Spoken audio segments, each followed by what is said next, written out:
The COVID-19 pandemic has set many people and organizations behind, including schools. Young students nationwide have struggled to catch up after missing critical in-person learning. News 8 Now's Emily Haugen joins us in studio with one school that's working to fix the reading gap. Mike and Amy at West-Salem, Alyssa Harlan says those kids are catching up. Here's how.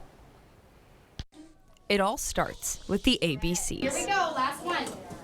But the pandemic pushed some of that early learning to the side. First graders who weren't yet putting all the pieces together to read actual text, and first grade's usually that big year where that happens. Creating a greater number of learning gaps in young readers. They just haven't met those milestones yet in order to learn the next thing. Schools throughout the country are working to close those gaps. Using those local data sources and able to be able to say, where do we need to redirect some of our efforts? The pandemic wasn't just a learning curve for kids. It's been one for teachers, too. We're gonna switch gears a little bit. At West-Salem Elementary, educators are finding success in increased reading intervention, groundwork the district laid before the pandemic began. We just found kind of a higher concentration of some kids who needed some of those more foundational skills, and so we were able to provide those. Spending more time focusing on literacy, phonics, and motor skills. To really help them get all of those foundational pieces wherever some of those gaps are. Administrators and classrooms are working to play catch up